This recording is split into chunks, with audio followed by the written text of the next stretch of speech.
Episode 6 की शुरुआत में हम देखते हैं कि लंका पूरी तरह से डोल रही होती है। रावण के एक सेवक ने बताया कि ये शक्ति इस लोक की नहीं है। तब रावण को संदेह हो जाता है कि ये अहिरावण की काली शक्ति है। आगे हम देखते हैं कि हनुमान जी अहिरावण के महल के भीतर दिखाई देते हैं। महल के भीतर अनेकों काली आत्मा घूम रही होती है, जिसके प्रभाव से हनुमान जी भूमि पर गिर जाते हैं। वो काली आत्माएं हनुमान जी को अपनी बातों से कमजोर करने की कोशिश करने लगते हैं। दूसरी तरफ अहिरावण अपनी पूजा समाप्त करके राम और लक्ष्मण जी की बलि चढ़ा रहा होता है।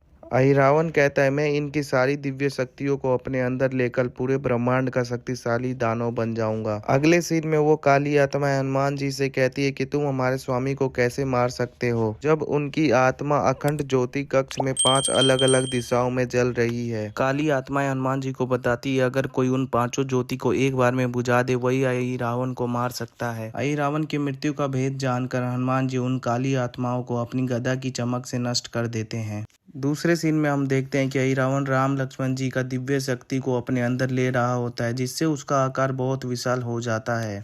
अहिरावण की काली माया के कारण आकाश में पूरा अंधकार छा जाता है और चंद्रमा के भीतर अहिरावण की काली छाया दिखाई देती है। ये दृश्य रावण अपनी लंका से भी देख रहा होता है। नेक्स्ट सीन में हम देखते हैं कि हनुमान जी व्याकुल हो जाते हैं और सोचते हैं कि मैं कैसे अकेले 5 दिशाओं में स्थित ज्योति को बुझा पाऊंगा और अहिरावण को मार पाऊंगा। उसके बाद हनुमान जी अपने मन को शांत करते हैं और अपने मन के भीतर समा जाते हैं। उनके मन में वो सारी बातें दिख रही थी जो उनके साथ बीत चुकी थी। हनुमान जी को अपने मन के अंदर उन 5 मुखों का दृश्य दिखता है।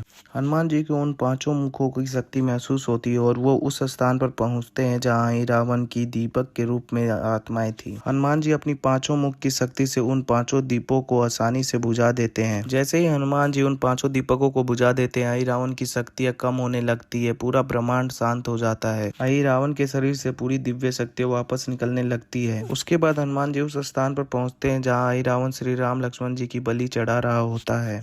हनुमान जी अपने पंचमुखों की शक्ति से तथा गति से अहिरावण का अंत कर देते हैं। अहिरावण के अंत के बाद श्री राम लक्ष्मण दोनों पहले जैसे स्वस्थ हो जाते हैं। हनुमान जी श्री राम लक्ष्मण को लेकर मकर ध्वज के पास पहुंचते हैं। हनुमान जी मकर ध्वज से कहते हैं, तुम हमारे साथ चलो और हमारा धर्म युद्ध में साथ देना। परंतु मकर ध्वज कहता है, अहिरावण की मृत्यु के बाद पाताल में संतुलन बनाना बहुत जरूरी है। मैं यहीं रहकर पाताल लोक को सुरक्षित रखूंगा। ये सब बात सुनकर श्री राम मकर ध्वज को आशीर्वाद देते हैं। अहिरावण की काली माया समाप्त होने के कारण हनुमान जी लक्ष्मण जी सभी युद्ध भूमि के पास पहुंचते हैं। अंत में हम देखते हैं कि रावण के 10 सिर आकाश में घूम रहे होते हैं। ये एपिसोड यहीं पे समाप्त हो जाता है। यदि आप इस चैनल पे नए हैं तो चैनल को सब्सक्राइब और वीडियो को लाइक जरूर करें।